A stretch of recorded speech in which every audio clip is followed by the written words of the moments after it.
160, 164.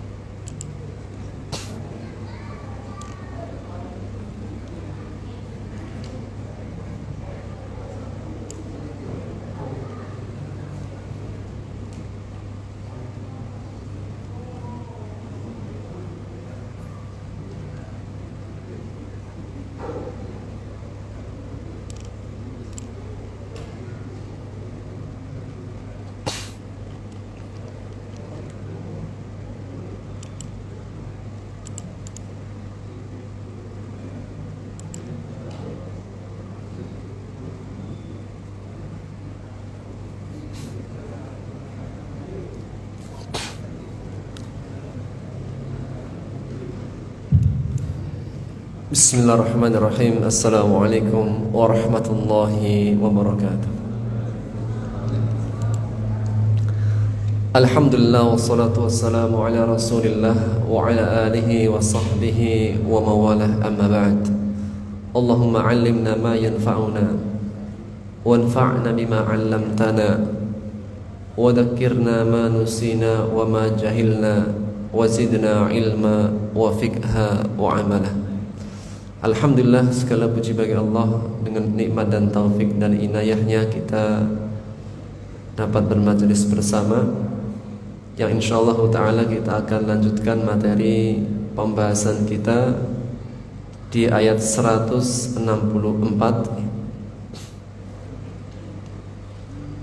sampai 165 insyaallah ta'ala. Sebelum kita masuk pada tafsirnya di ayat 164 dan 165, kita coba untuk terjemahkan terlebih dahulu.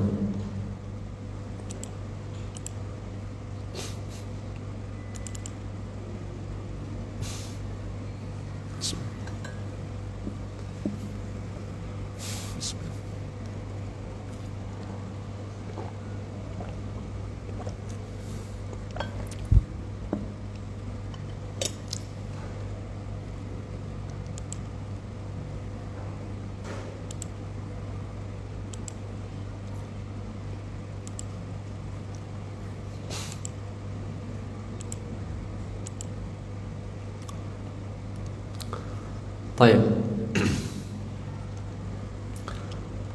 kita terjemahkan di ayat 164 ya.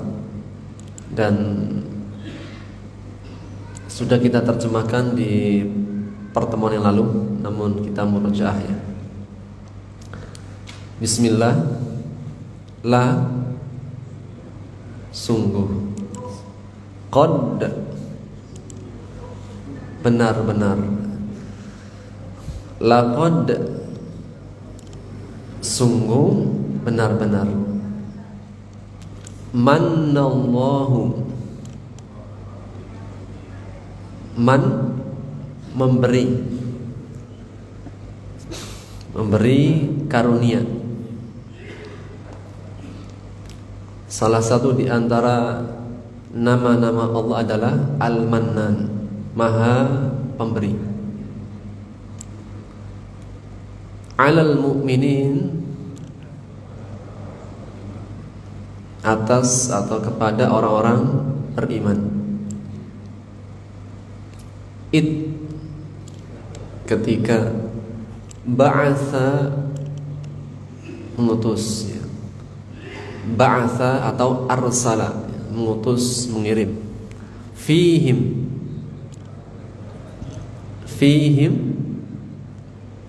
di dalam mereka, maksudnya di tengah-tengah mereka. Rasulan, seorang rasul. Min anfusihim,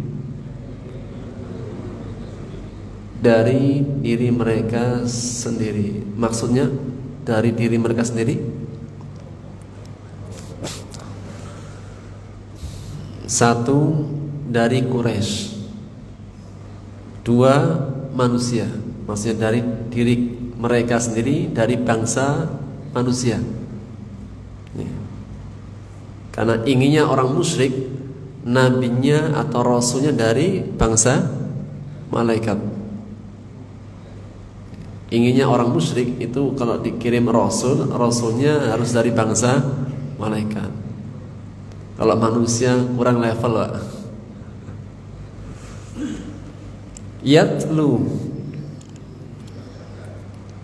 Yatlu tilawah, membacakan, alaihim, atas mereka, ayatihi, ayat-ayatnya, wa yuzakki, membersihkan, yuzakkihim, membersihkan mereka, maksudnya membersihkan jiwanya, ya. Tazkiyatun nafs, yaitu pensucian jiwa. Wa yu'allimuhum, yu'allim, mengajarkan, udah sering lah. Wa yu'allimuhum, mengajarkan pada mereka alkitab, kitab, wal hikmah, hikmah yaitu sunnah atau asrar syariah.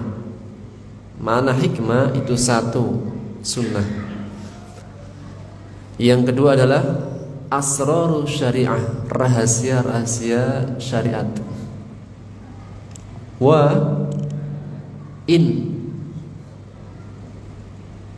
tidaklah, atau juga sesungguhnya. Wa in, dan tidaklah atau sesungguhnya, kanu, mereka dahulu, min qablu,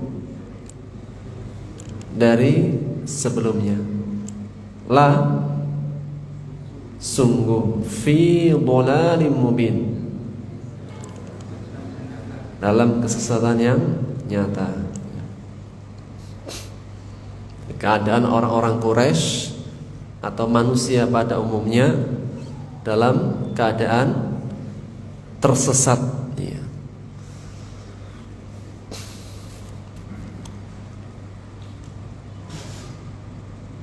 Sempurna.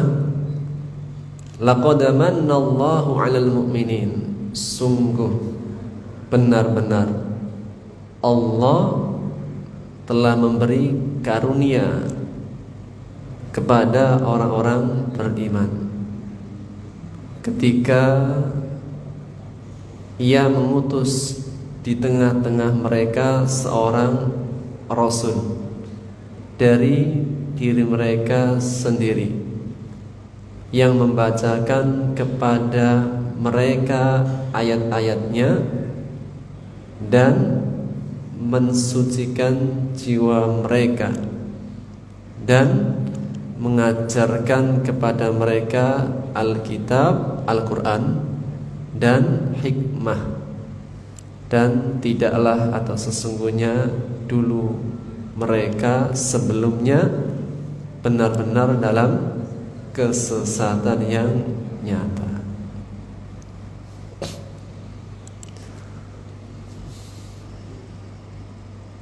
Baik, terakhir, a, apakah, wa, dan awa, dan apakah, lamma, ketika atau belum, awalamma, dan apakah ketika, atau lama di sini itu apa? Istifham, untuk menunjukkan sebuah pertanyaan, mengapa? Dan apakah ketika atau mengapa? Ketika asobatkum musibah, menimpa kalian musibah, atau musibah menimpa kalian. Musibah apa? Konteks ayatnya tentang, masih berkaitan tentang perang Uhud. Belum selesai, Pak. Musibah apa? kekalahan. Terbunuh 70 sahabat. Qad, sungguh, ketika kalian terkena musibah di perang Uhud dengan terbunuhnya 70 sahabat. Qad, sungguh,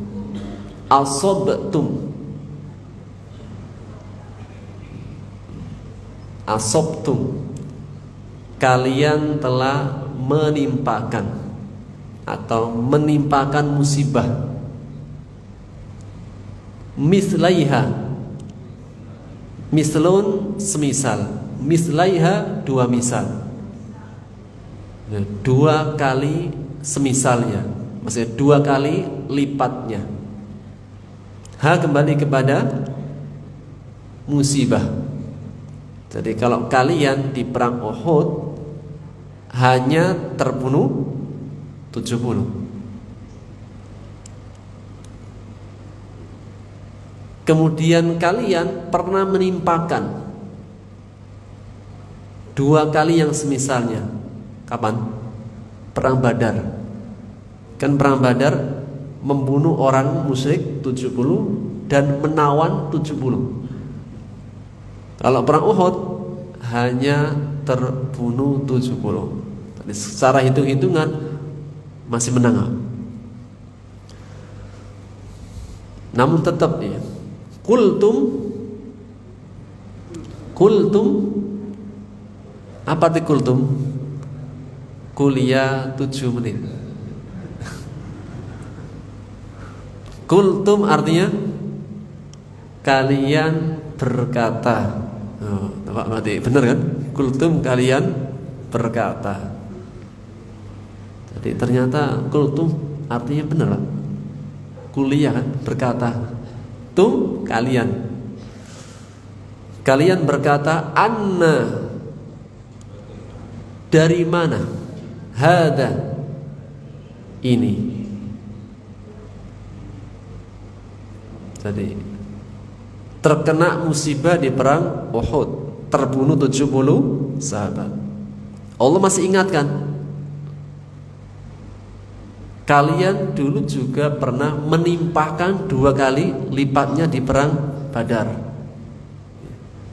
Meskipun demikian, kultum, kalian masih berkata, anna hada, dari mana ini, masih kekalahan ini? Kok bisa di perang Uhud itu kalah? Rasulullah ada, para sahabat sebaik-baik generasi yang terbaik. Semua para sahabat itu udul, adil. Dinamakan adil itu hampir nyaris kekurangannya itu tidak ada. Ada tapi hampir nyaris gak kelihatan, tidak ada. Sisi kebaikannya jauh lebih besar daripada kurangnya. Namun kalah. Nabinya ada, orang solehnya ada, kok masih kalah? Kul, katakanlah, huwa, dia, apa Pak dia? Peristiwa kekalahan. Min indi, min dari indi, sisi anfusikum, diri kalian sendiri. Adanya kekalahan di perang Uhud, apa sebabnya? Qul huwa min indi anfusikum. Iya, yaitu kekalahan itu min indi anfusikum, dari diri kalian sendiri. Innallaha qadirun. Qadir Maha kuasa, ala kulli syai', atas segala sesuatu. Innallaha ala kulli syai'in qadir. Sesungguhnya Allah maha berkuasa atas segala sesuatu. Sempurna. Awalamma, dan apakah ketika. Terjemahan pertama.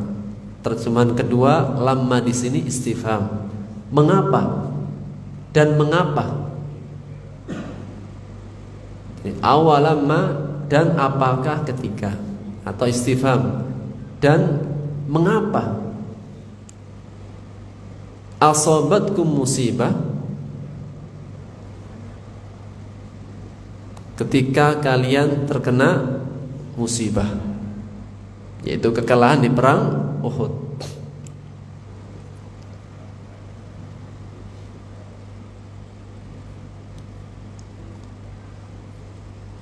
Qad asabtum mislaiha, sungguh kalian telah menimpakan 2 kali semisalnya. Jadi qad asabtum mislaiha, kayak seperti ini, jumlah i'tiradiyah, kalimat untuk memberikan penjelasan sejenak. Ketika kalian ditimpa musibah, qultum anna hada, kalian berkata anna hada, dari mana kekalahan ini, dari mana ujian musibah ini. Ketika mereka mengatakan, ketika kalian ditimpa musibah, kemudian dikasih kalimat i'tiradiyah, kalimat penjelasan.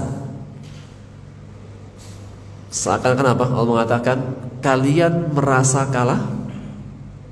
Bentar, coba direnungkan sejenak. Sungguh kalian telah menimpakan dua kali lipatnya. Namun kalau dibandingkan, lebih besar mana antara kekalahan dan kemenangan antara perang Uhud dan Badar? Badar. Lebih untungan mana ya? Lebih kalah-kalahan mana antara perang Uhud dan Badar? Badar. Kekalahan pada orang musyrik. Kalau diukur-ukur, mana yang lebih menang, Uhud atau Badar? Badar. 70 terbunuh di perang Uhud, ya. Namun di perang Badar 70 terbunuh, 70 tertawan. Ini secara hitung-hitungan masih menang. Hitung-hitungan kekalahannya tidak seperti kekalahan mereka di perang Badar. Jadi seakan-akan apa? Namanya jumlah i'tiradiyah. Diberikan penjelasan ketika mereka merasa paling merugi, merasa kayak musibahnya ini paling besar. Namun tetap Allah kasih pengertian. Qul, katakanlah, wa min 'indi anfusikum, dia dari sisi kalian sendiri. Innallaha ala kulli syai'in qadir, sesungguhnya Allah maha kuasa atas segala sesuatu.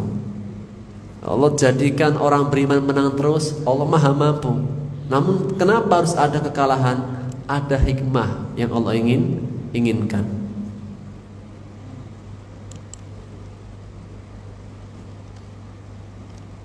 Baik, sepertinya 2 ayat dulu. Kita masuk di tafsirnya.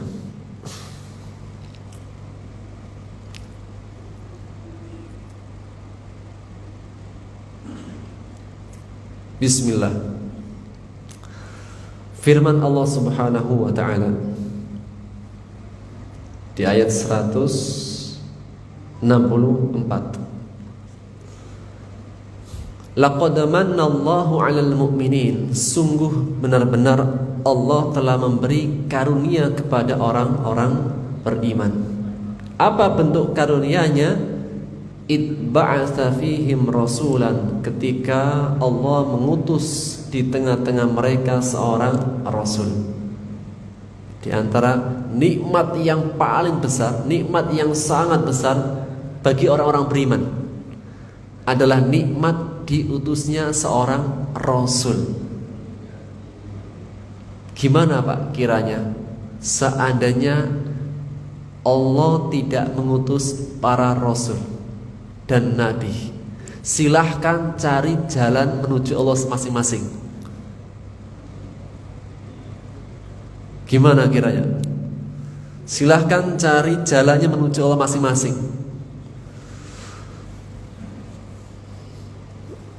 Allah tidak mengutus rasulnya. Ya, susah Pak. Terkadang diutus sudah ada nabinya saja kan masih susah terkadang. Susah Pak menemukan jalan.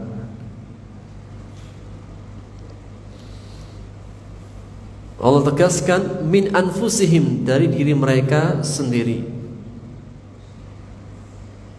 Apa yang dilakukan oleh seorang rasul ketika Allah utus di tengah-tengah mereka?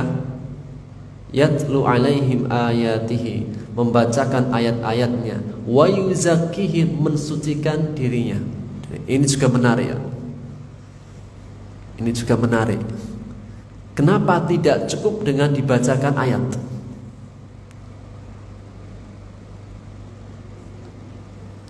Yatlu alaihim ayati, Rasul ini membacakan kepada umatnya ayat-ayatnya, wa yuzakkihim, dan mensucikan jiwa mereka.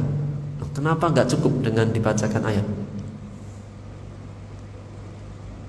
Kenapa tidak cukup hanya dikasihkan ilmu? Nah, masih disandingkan dengan yuzakkihim, tazkiyah. Hal ini menegaskan ilmu saja tidak cukup untuk menuju Allah. Namun harus ada apa? Tazkiyatun nafs. Apakah setiap orang berilmu pasti benar? Maksudnya, setiap orang berilmu pasti baik?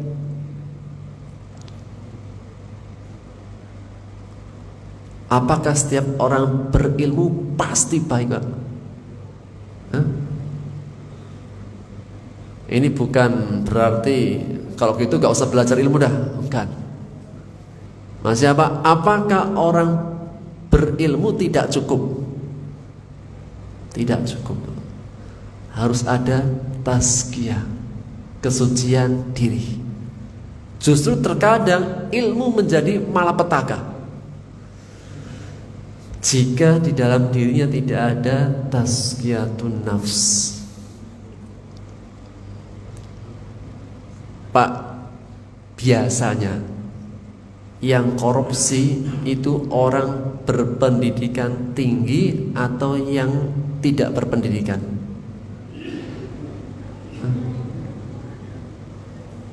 Yang kuliah atau yang lulusan SD?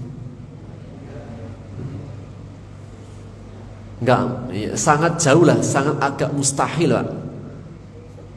Tukang batu korupsi 271 T misalnya, agak mustahil jauh gitu. Tukang rongsokan korupsi 300 M, nah, itu agak jauh gitu.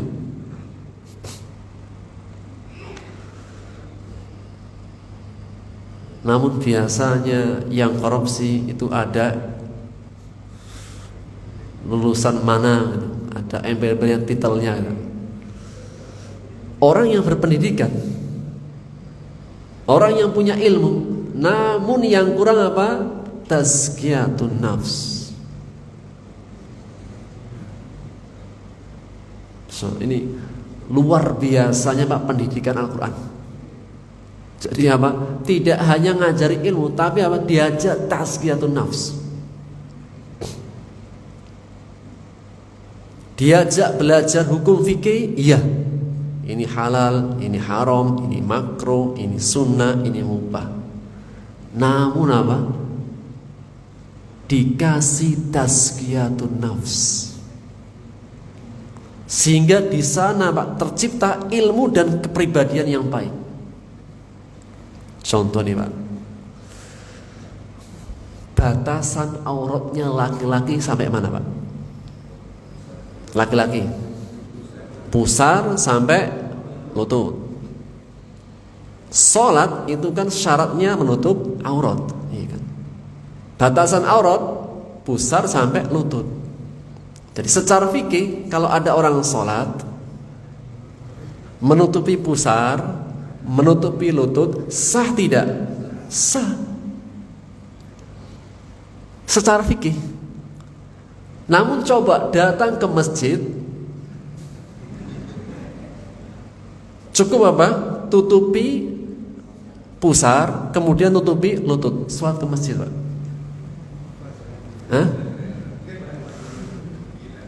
Hah? Kan sudah cukup. Sudah cukup. Oh enggak, itu apa? Muruahnya hilang.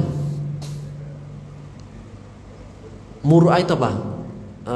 Muruah itu lebih pada muruah, kesopanan, kepantasan itu hilang.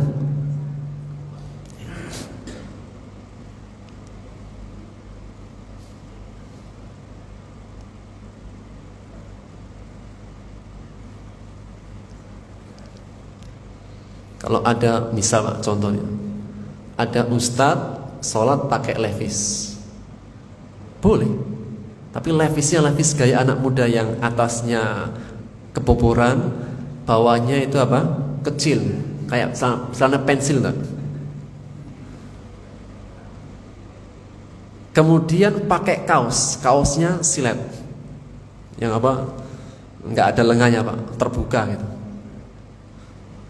Hukum fikih sah? Sah. Tapi coba apa? Ustaznya pakai ke masjid, sah tidak? Sah. Ada yang mau mencela atau mengomentari? Ya. Apa yang salah? Sah kan? Namanya apa? Ini merusak muruah. Jadi ada ilmu fikih, ya, namun juga harus apa? Harus memperhatikan muruah. Jadi hukum itu tidak berdiri sendiri, namun ada namanya kepantasan.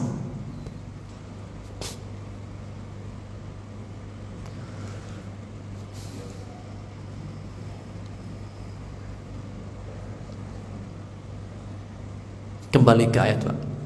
Yatlu alaihim ayati wa yuzakkihim. Membacakan kepada mereka ayat-ayatnya, wa yuzakkihim, dan mensucikan jiwa mereka. Oleh karenanya dalam Al-Qur'anul Karim ada pembahasan hukum fikih. Ya, sumber fikih hukum itu dalam Quran. Namun juga Allah berbicara tentang apa dalam Quran Pak? Tentang tazkiyatun nafs, keikhlasan, ketakwaan, keimanan, hari akhir, kesabaran, ketawaduan, memaafkan, memberikan sesuatu yang baik. Ini apa? Tazkiyatun nafs.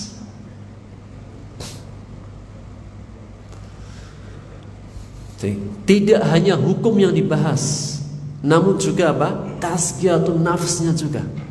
Oleh karenanya setiap Allah membahas tentang perkara hukum, setelahnya Pak ditutup dengan Asmaul Husna. Wallahu bima ta'maluna basir, wallahu alimun hakim, Allah azizun dzuntiqam. Apa tujuannya? Jalankan hukum, namun hadirkan Asmaullah al-Husna dalam kehidupan. Dan itu apa? Tazkiyatun nafs. Ilmu saja tidak cukup kalau tidak dihadirkan kebersihan jiwa.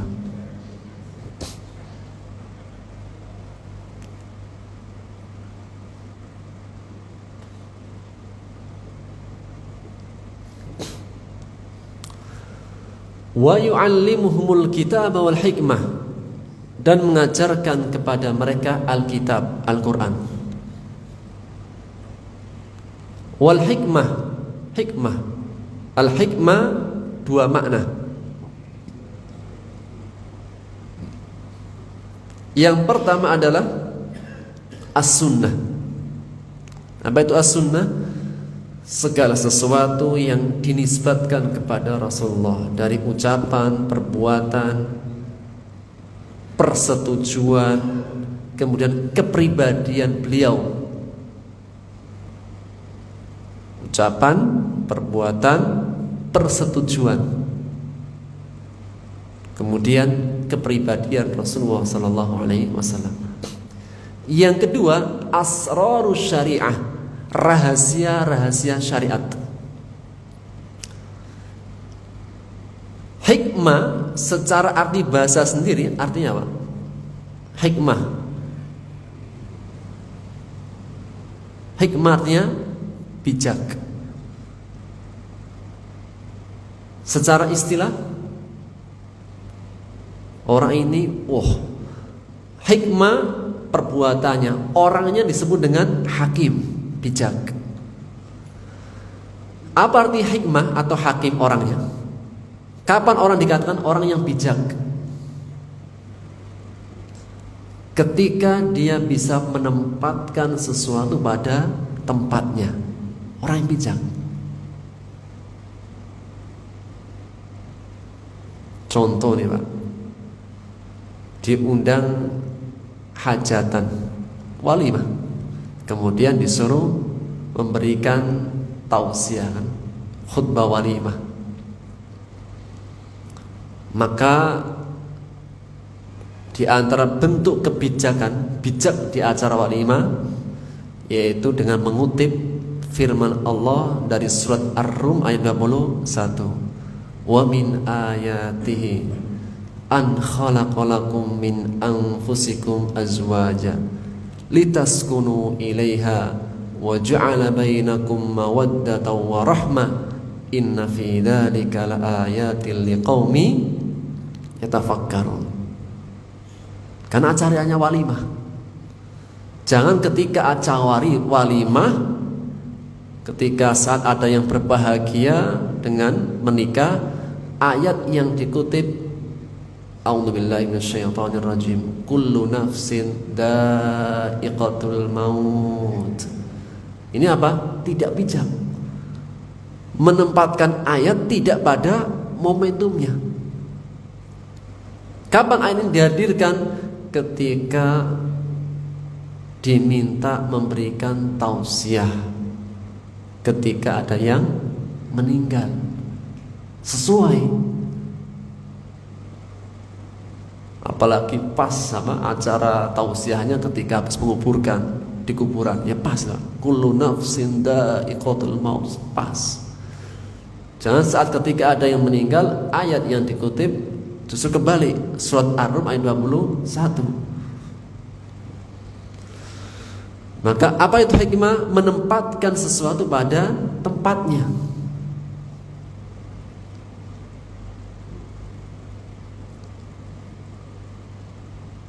Ketika sedang main bola nih Pak, pakai gamis. Main bola pakai gamis. Ya, bisa, tapi apa? Kurang pas. Ntar nggak bisa lari. Main bola ya pakai apa? Ya, pakai baju main bola. Mau berenang pakai sarung. Ya Pak, secara arti hikmah kurang tepat.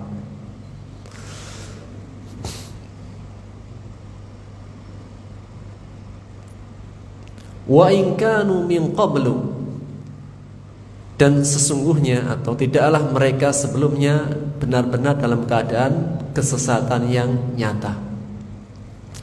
Sehingga setelah Allah menyebutkan bahwasanya Allah berikan nikmat kepada orang beriman. Nikmat apa Pak yang Allah berikan? Nikmat banyak karunia. Namun nikmat yang paling besar bagi orang beriman itu diutusnya Rasul. Apa yang diperbuat oleh seorang Rasul? Membacakan ayat-ayatnya, mensucikan jiwa mereka, mengajarkan kepada mereka Alkitab wal hikmah. Jadi siapapun yang ingin mengikuti jejaknya para nabi dan rasul, maka hendaknya belajar Alkitab wal hikmah, Al-Quran dan As-Sunnah. Dan Al-Quran tidak bisa dipisahkan dari As-Sunnah, sebagaimana As-Sunnah tidak bisa dipisahkan dari Al-Quran. Dan itulah sabda Rasulullah SAW, aku tinggalkan kepada kalian dua pusaka yang jika kalian berpegang teguh dengannya, kalian tidak akan tersesat. Apa itu? Kitab Allah dan Sunnah Rasulullah sallallahu alaihi wasallam.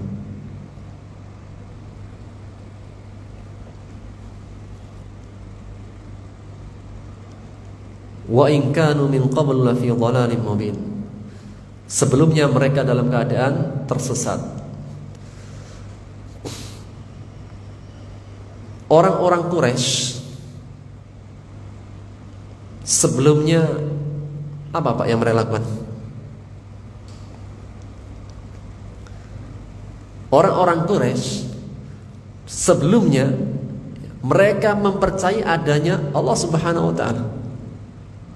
Mereka juga mengagungkan Baitullah. Namun di waktu yang sama mereka punya tuhan-tuhan yang lain. Dan mereka di waktu yang sama juga melakukan perbuatan jahiliyah. Orang Quraisy sebelum datangnya Rasulullah mereka berhaji kan? Berhaji. Namun berhajinya telanjang. Bagi perempuan di malam hari. Kenapa? Karena mereka berkeyakinan mungkin baju yang kita pakai ini ada dosanya. Biar beribadah kepada Allah benar-benar murni tidak ada dosanya, maka lepaskan pakaian. Bagus kan? Akhirnya mereka tawaf dengan telanjang di malam hari. Justru apa? Dengan menanggalkan pakaiannya apa? Menodai kesucian Baitullah. Namun itulah jahiliyah. Mereka menyembah Allah namun juga di waktu yang sama menyembah berhala-berhala. Berhala ditaruh di dalam Ka'bah, ditaruh di sekitar Ka'bah, Hubal, Uzza, Lata dan seterusnya.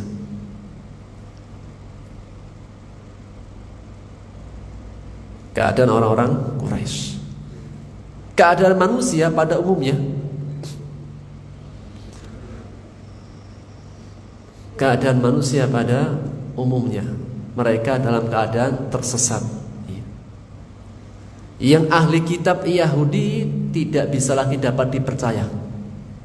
Kenapa? Suka membolak-balikkan ayatnya. Bahkan apa? Mengganti. Tidak hanya mengganti. Orang Nasrani juga nyaris tidak bisa dipegang kitabnya. Yang satunya mengetahui kebenaran kemudian mereka tinggalkan, itulah Yahudi. Nasraninya mereka meninggalkan kebenaran di atas dasar kebodohan. Jadi kalau orang Yahudi di atas meninggalkan kebenaran di atas hawa nafsu. Kalau orang Nasrani meninggalkan kebenaran di atas dasar kebodohan, as-sa'di. Sehingga Allah mengutus seorang nabi dan rasul yang terakhir, itulah Nabi Muhammad sallallahu alaihi wasallam, dari kalangan orang Arab, yaitu Ismail alaihissalam. Taib. Munasabatul ayat, korelasi ayat ini dengan sebelumnya. Ayat sebelumnya Allah menjelaskan tentang balasan. Tidak akan sama orang yang mereka mencari ridhonya Allah dengan orang yang mendatangkan kemurkaan Allah. Maka orang yang mencari ridhonya Allah, mereka punya derajat, tingkatan-tingkatan di sisi Allah. Jadi surganya orang beriman itu bertingkat-tingkat, 100 tingkatan. Tingkatan yang paling bawah, jika ada seseorang mendapatkan surga di tingkatan yang paling bawah, Pak, dia merasa telah menempati surga yang paling tinggi. Jadi yang mendapatkan surga paling bawah itu dia sudah merasa dia sedang menempati surga yang paling tinggi, padahal paling bawah. Sebaliknya, orang yang di dalam api neraka ketika disiksa dengan siksa neraka yang paling ringan, dia merasa siksanya paling besar.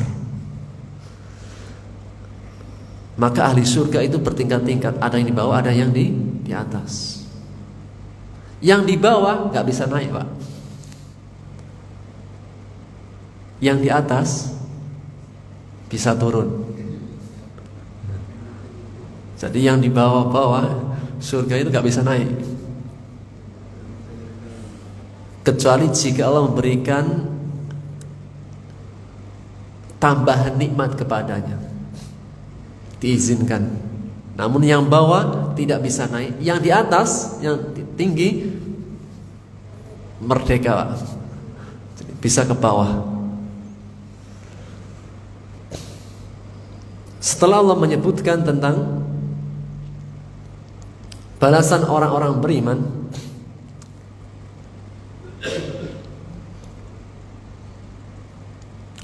lamma fassalallahu ta'ala ahwal an-nas bada bil mu'minin. Ketika Allah merincikan, menjelaskan secara rinci ahwalan nas, keadaan manusia, bada bil mu'minin, Allah mulai dengan orang-orang beriman. Fadzakara mamtan alaihim, maka Allah menyebutkan karunia yang Allah berikan kepada mereka. Faqala, maka Allah berfirman, sungguh Allah telah memberikan karunia yang besar kepada orang-orang beriman dengan diutusnya seorang rasul di tengah-tengah mereka. Yaitu innallaha, sesungguhnya Allah, qad an'ama ala ibadihil mu'minin, telah memberikan nikmat kepada hamba-hambanya orang beriman. Apa nikmat yang besar yang Allah berikan kepada orang-orang beriman? Bi an arsala ilaihi Muhammadan, dengan Allah mengutus pada mereka seorang rasul, Muhammad sallallahu alaihi wasallam. Dan beliau adalah Muhammad ibnu Abdullah ibnu Abdul Muttalib ibnu Hashim ibnu Abdi Manaf.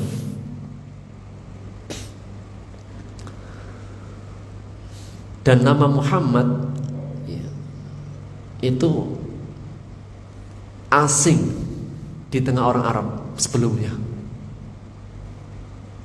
Nama Muhammad itu nama yang tidak familiar, masih sangat termasuk yang sangat jarang di tengah orang-orang Quraisy. Namun nama Muhammad adalah nama yang memang Allah wahyukan kepada Aminah untuk memberi anaknya dengan nama Muhammad.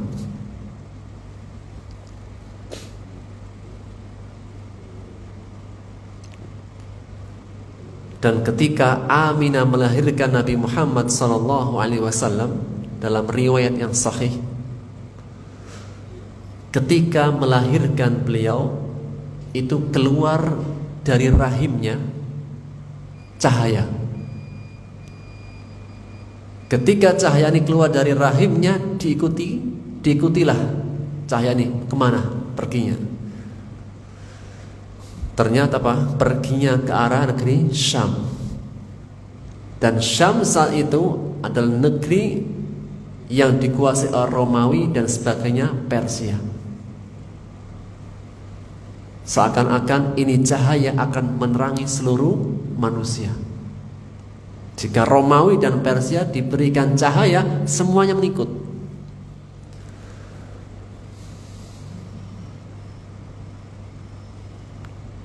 Dan dalam Ahlus Siyar menyebutkan ketika akan lahir Nabi Muhammad SAW, apinya Majusi yang tidak pernah padam. Jadi Majusi itu menyembah api,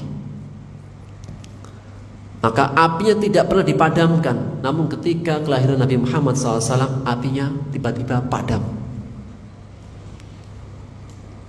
Dan gereja-gereja pada runtuh. Di antara apa? Tanda-tanda diutusnya Nabi Muhammad SAW. Dan sebelumnya ada peristiwa yang besar, yaitu peristiwa Fil, pasukan gajah yang Allah hancurkan.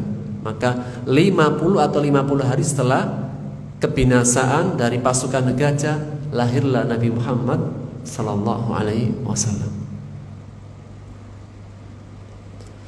Karena peristiwa dihancurkannya pasukan gajah itu mengundang perhatian semua negeri. Karena belum pernah ada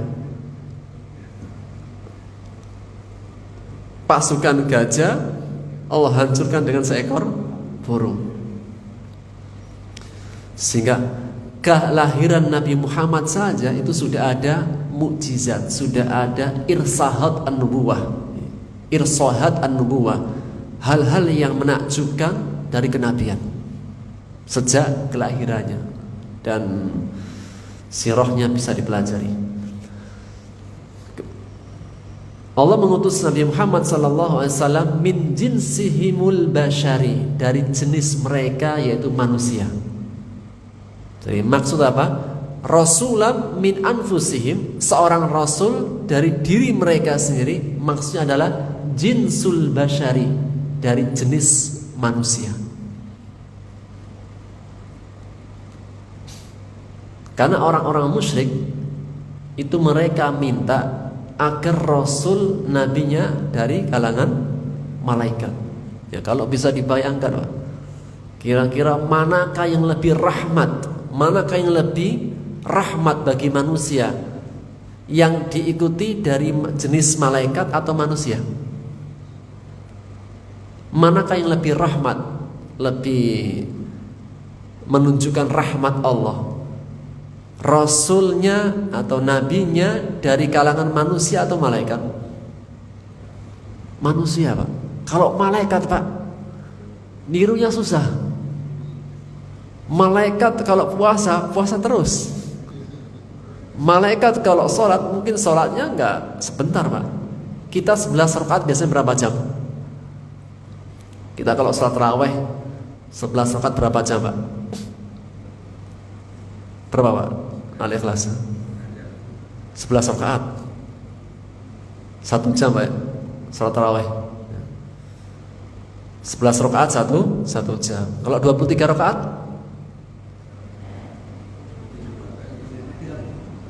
kita 11 rakaat kan 1 jam. Kalau seandainya 23 rakaat setengah jam. Kok kebalik, Pak? 2 jam seharusnya kan 2 kali lipatnya. Ya, ini apa? Kita, Pak, sejam, setengah jam. Kalau seandainya imamnya malaikat, Pak, la yafturun, tidak ada bosannya, tidak ada lelahnya. Ngaji terus, sholat terus, gimana, Pak? Tidak punya rasa syahwat, bujangan terus. Susah. Namun dengan contohnya dari manusia justru lebih rahmat. Siapakah yang lebih tahu dengan keadaan manusia? Ya, manusia itu sendiri. Siapakah yang lebih tahu dengan keadaan suatu negeri? Ya, orang negeri itu sendiri. faya'lafunahu, maka mereka dapat menyenangkan hatinya dengan Rasul dari manusia. Bisa sesuai dengan hatinya jika Rasulnya dari manusia. Rasulullah SAW sholat malam, ya juga tidur. Beliau berpuasa, ya juga berbuka. Beliau ibadah, ya juga terkadang ada rehatnya. Dan beliau juga menikah. Maka barang siapa yang ingin mengikuti sunnahnya Rasul, ada istirahatnya, ada tidurnya, ada berbukanya, dan menikah. Wa yafhamunahu khitabahu, dan mereka memahami khitabnya, pembicaraannya. Coba kalau malaikat, kalau pakai malaikat Pak, yang hanya paham dengan bahasa malaikat, gufron. Tahu gufron Pak? Nggak tahu ya, nggak jadi. Yang tahu bahasanya malaikat gufron, nggak tahu ya? Nggak tahu, nggak. Kelas. Gufron itu Pak, seseorang yang katanya bisa bahasa malaikat, bisa bahasa semut, bisa bahasa hewan-hewan, ngakunya. Bisa bahasa jin, bisa bahasa malaikat, bisa bahasa manusia. Ada namanya gufron. Itu ngaku-ngaku bisa bahasa malaikat, jin, semut, dan lain sebagainya. Namun ketika motornya hilang, dia marah-marah sama satpam. Seharusnya apa? Dia tanya jin dan tanya malaikat, di mana motor saya? Kan tahu kan? Kan jin yang tahu dengan perkara-perkara itu kan jin. Oh, dianya ghaib. Ya tadi Pak, mengaku bisa bahasa malaikat, bahasa semua makhluk, tapi ketika motornya hilang, marahnya sama satpamnya.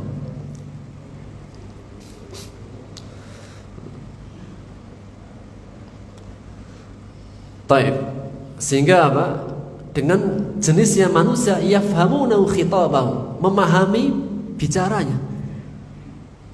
Dan tidaklah seorang rasul melainkan diutus dengan lisan kaumnya. Maka Nabi Muhammad SAW pertama kali di tengah siapa? Orang Quraisy. Maka bahasanya bahasa Arab, dan pasti ada hikmahnya. Kenapa bahasa Arab? Seandainya nabinya itu dari suku Jawa, mungkin bahasanya bahasa Jawa. Seandainya, namun apa? Enggak. Allah pilih wahyu yang Allah akan tetapkan pada manusia berbahasa Arab. Ada hikmahnya. Karena bahasa yang paling istimewa dari grammarnya, dari terjaganya sepanjang zaman adalah bahasa Arab. Dari sini apa? Pentingnya belajar bahasa Arab bagi seorang mukmin dan muslim. Minimalnya Pak, trikul atau 4 kul paham artinya. Minimalnya Al-Fatihah paham artinya. Masa sejak balik sampai mau meninggal Al-Fatihah nggak tahu artinya? Kan sayang. Masa sampai dari balik sampai meninggal trikul 4 kul nggak tahu artinya? Ada gak di antara orang muslim yang belum paham arti surat Al-Ikhlas? Maksudnya Pak, artinya belum paham. Secara umum iya, namun secara ini tidak paham. Atau Al-Falaq, atau An-Nas, atau Al-Kafirun. Dari sini Pak, pentingnya belajar bahasa Arab, khususnya bagi seorang mubalik, penyampai dakwah, penyampai risalah, harus paham dengan bahasa Arab.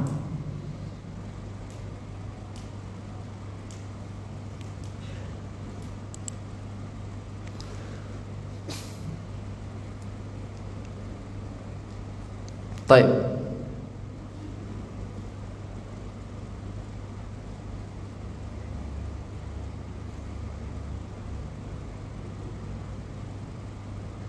Surat Al-Isra ayat 94 95 ya, tentang komentar orang-orang musyrik. Kenapa yang diutus adalah manusia, rasulnya? Kenapa tidak dari kalangan para malaikat? Kemudian yatlu alaihim ayatihi wa yuzakkihim, membacakan kepada mereka ayat-ayatnya dan mensucikan jiwa mereka. Yaitu yaqra alaihimul Qur'an, membacakan kepada mereka Al-Qur'an. Wa ya'muruhum bikulli khair, dan memerintahkan mereka dengan semua kebaikan. Wa yanhahum an kulli syarr, dan mencegah, melarang mereka dari semua keburukan. Hatta, apa tujuan diperintahkan yang baik dan dicegah dari kemungkaran? Kenapa dalam syariat Allah itu harus ada perintah dan larangan? Atau boleh gak seorang muslim mengatakan, saya inginnya hanya perintah-perintah saja, untuk yang larang-larangan saya gak bisa? Atau kebalikannya, yang larang-larangan saya bisa, namun yang perintah-perintah ntar dulu? Enggak. Harus apa? Menjalankan perintah, menjauhi larangan. Apa tujuannya? Kenapa Pak harus ada perintah, harus ada larangan? Yang ini boleh, yang ini enggak. Ujian. Apa tujuannya? Hatta tathura nufusuhum. Tujuannya perintah dan larangan agar bersih suci nufusum, jiwa mereka. Orang itu terbiasa dengan perintah, menjauhi larangan biar jiwanya bersih. Min danasi syirki, dari kotoran kesyirikan.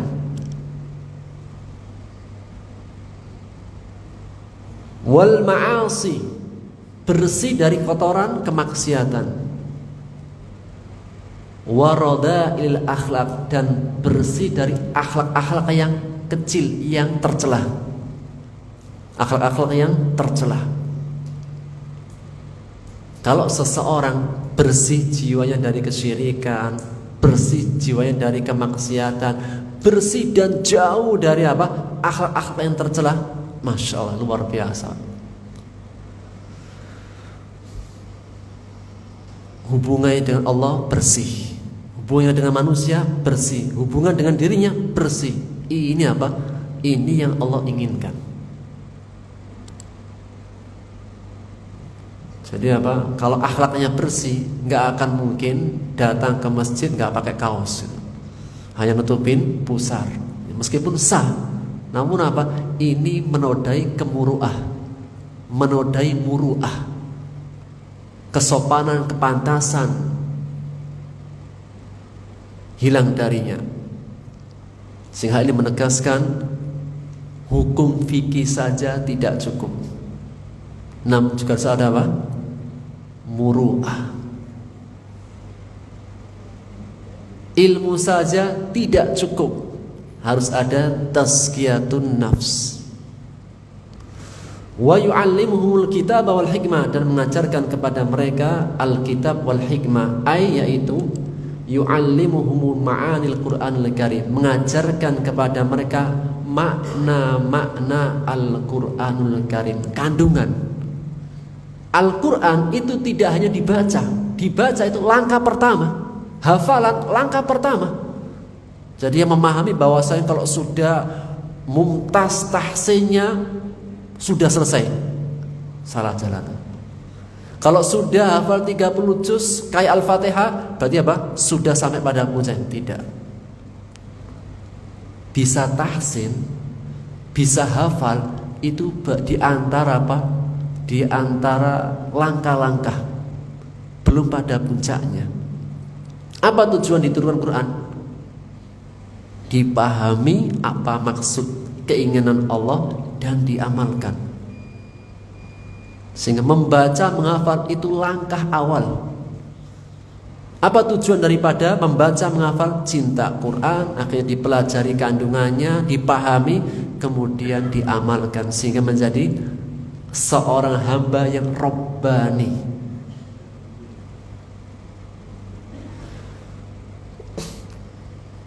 Mungkin gak orang yang fasih bacaan yang Qur'annya tapi terjatuh dalam apa yang dibaca? Mungkin. Setoran ayat sama ustadzah. Ayat yang dibaca surat Al-Hujurat. Ya ayyuhalladzina amanu ijtanibu katsiran minadh-dhann. Selesai menghafal, selesai menyetorkan hafalannya, Masya Allah, bacaannya luar biasa, tahsin mumtaz. Ngomong-ngomong, teman kita kok gak hadir ya? Jangan-jangan dia sedang jalan-jalan ustazah, cuma gak ngasih tahu kita. Dia jalan-jalan gak ngajak-ngajak kita. Ini kenapa? Suudon. Padahal ayat yang dibaca tadi ketika setoran, ya ayyuhalladzina amanu ijtanibu katsiran minadh-dhann. Jadi apa yang dibaca dia lakukan. Kenapa? Karena tidak paham apa yang dia baca. Sehingga tahsin yang mumtaz saja itu baru langkah awal. Menghafal yang mumtaz saja itu baru langkah awal. Harus paham apa yang dibaca, kemudian dia amalkan. Dan berilmu saja gak cukup, harus ada tazkiyatun nafs. Mungkin gak ahli Quran terjatuh dalam perbuatan maksiat yang dosa besar? Mungkin, Pak. Di kalangan seorang tabi'in, ada seorang penghafal Quran, matinya murtad, penghafal Quran, ketika berperang dengan bangsa Romawi. Ternyata apa? Melihat seorang perempuan yang sangat cantik, kemudian dia mengirim surat. Kalau dulu kan belum ada WA sama SMS, Pak, kirim surat. Gimana biar sampai kepadamu? Murtad. Gak panjang-panjang pikir, dia murtad. Kemudian apa? Singkat cerita, ketika ditaklukkan Romawi, para sahabat menemui laki-laki tersebut. Kok bisa kamu apa? Murtad itu. Mana Quranmu? Sudah lewat semuanya, saya lupa kecuali satu ayat. Dan ayat yang dibaca ayat tentang waddal ladina kafaru. Orang-orang kafir itu ingin seandainya mengembalikan kalian seperti dahulu kala, murtad. Jadi seakan apa? Semua ayat lupa kecuali ayat ini yang dihafal sebagai hujjah Allah kepadanya. Wal iyadu billah. Laki-laki apa? Ilmu saja tidak cukup, harus ada tazkiyatun nafs. Wallahu ta'ala alam bisawab. Ini yang bisa kita ambil faedahnya. InsyaAllah ta'ala kita akan lanjutkan di pertemuan yang akan datang, karena waktu sudah membatasi. Kita akhiri dengan doa kafaratul majlis. Subhanakallahumma bihamdika asyhadu an la ilaha illa anta astaghfiruka wa atubu ilaik. Assalamualaikum warahmatullahi wabarakatuh.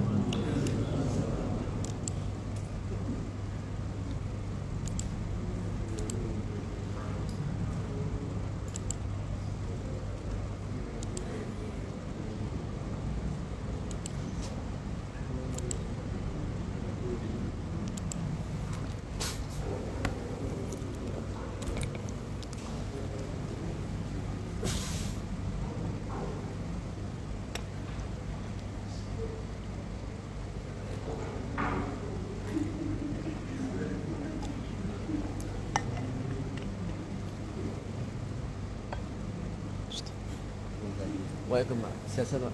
Alhamdulillah.